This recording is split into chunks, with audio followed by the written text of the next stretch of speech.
Now, Betty Kuss, you know who Betty Kuss. She, yeah, right. She was like with the old Oakdale Historical Society. Right, the Vanderbilt Historical Vanderbilt, and she wrote for the paper. Right, Suffolk she County wrote a News. lot. She for the dug paper. up Right. in the I know who she Vanderbilt is. garbage dump. She and my husband used to stand guard because they got a bottle collection better than anybody's ever unearthed at the ash pit, which is just down the road from here.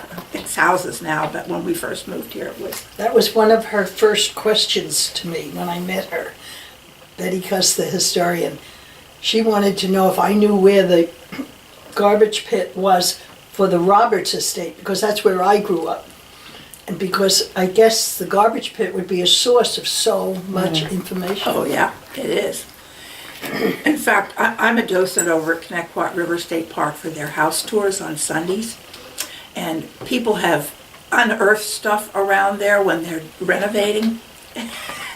All of the docents want to go out and dig and they won't let us. But they have dishes and bullets and all kinds of, interesting stuff. She would come in, I would invite her to come into my classes at Idle Hour School, and she'd get the kids all riled up to go home and dig, and they would.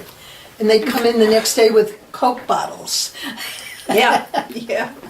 Wonder if their parents liked that. On one hand, they were busy. On the other hand, their clothes were filthy. And they were coming home with stuff. Yeah. Old Coke bottle. Rhoda made sure that the kids that went through the Idle Hour School knew about the Idle Hour area. And they all love it. And when they come back, anybody that has lived here has such a reverence for the area. The history. I always thought that children who knew the history and the relevance of where they lived would respect it more. That's true. I was And trying I'll to tell you that contribute Betty to that. Kuss and I were friends, and one time the caretaker's daughter from the mansion where, Vanderbilt's mansion, was here. She was 65 years old, and Betty wanted to interview her. So she asked me if I'd come along, and it was a Saturday afternoon. I said, sure. Fascinating tales that she told about how the Vanderbilts lived.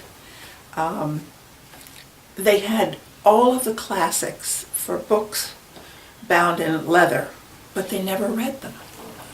There's so many strands that we're talking about here. Betty Kuss, she really unearthed, literally. She went through the stables when it was still just trashy. They had stored burnt costumes and scenery from the fires, and raccoons had nested there. Almost everything she had was raccoon poop all over everything. It was just I insane. spent about 3 years as a volunteer at Dowling, taking those dirty boxes of artifacts and papers and books and correspondence and beginning to organize a filing system for that. And Dowling has it.